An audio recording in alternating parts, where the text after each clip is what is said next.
kedua, bahasa cinta melalui tulisan atau ucapan.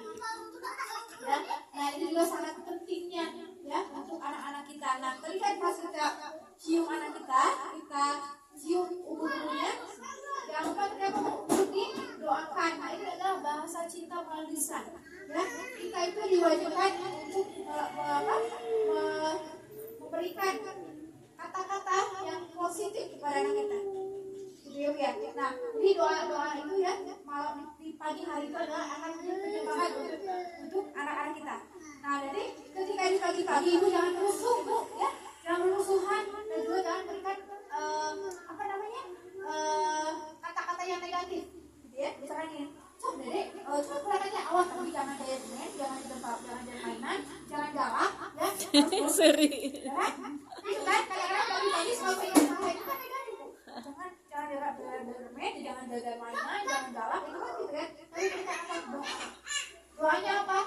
Ada doa khusus ya Bu ya untuk dibacakan ketika di ibu-ibu. Tapi kalau nggak paham atau lupa, itu dengan bahasa kita saja sendiri. Saya pun sama Bu, ya.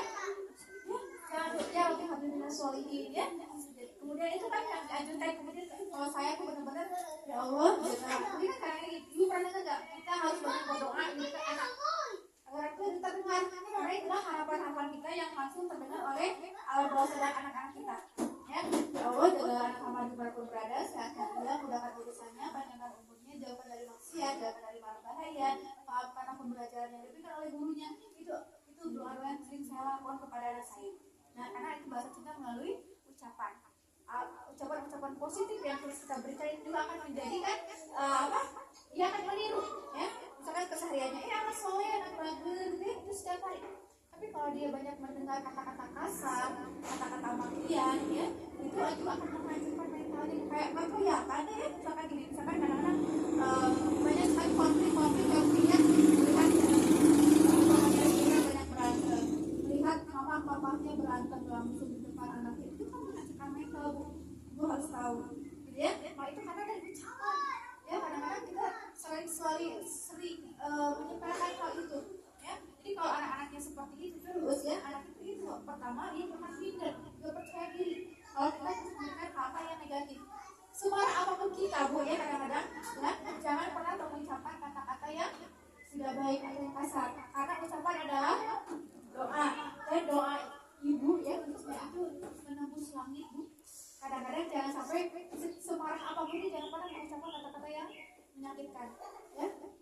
Kamu tuh dibodoh-bodoh jadi kamu kenapa sih gak bisa-bisa kayak gitu aja, ini kamu nakal, itu yang namanya doa loh ya. Jadi kadang-kadang semarah apapun kadang sambil ngomong tapi ucapan kata-kata yang positif ya Bu ya.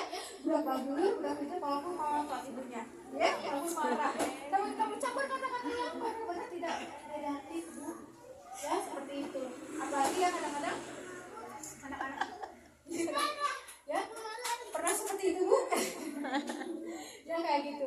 Nah jadi itulah bahasa cinta melalui kata-kata itu seperti itu ya Bu ya, karena itu ketika sangat menghancurkan mental si anak ya, dengan kata-kata yang sering dia dengarkan di rumah. Karena gini Bu, apapun yang terjadi pada anak-anak di luar, karakternya, kepribadiannya, perilakunya, ucapannya itu terbentuk dari di rumah ya. Semakin banyak konflik di rumah ya, semakin banyak hal-hal yang negatif yang diucapkan di rumah ya, itu akan menjadi pribadinya dia.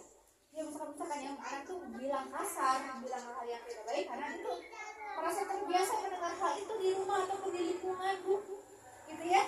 Karena itu tidak ada, mama papa juga bilang gitu, teman-teman juga di rumah gitu, berarti dia merasa bukan karena dia pun nggak ngerti itu atau apa, karena dia hanya terbiasanya mendengar hal-hal yang kasar. Jadi itu bahasa cinta melalui ya lisan, perkataan ya.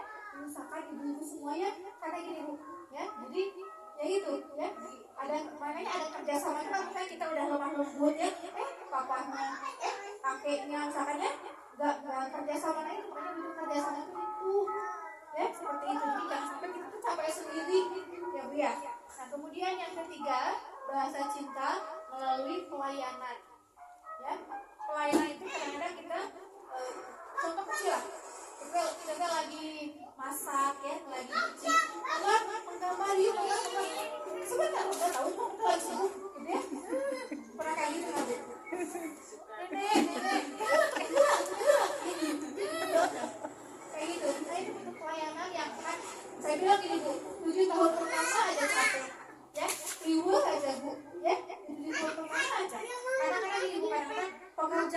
kita akan selalu ada uangnya Bu, ya seumur hidup akan terus ada, dan insya Allah ya selama kita hidup kita akan diberikan rezeki sama materi ya kalau kita ikhtiarnya dengan baik, itu ya benar nggak? Tapi waktu dengan anak itu tidak akan pernah terulang lagi.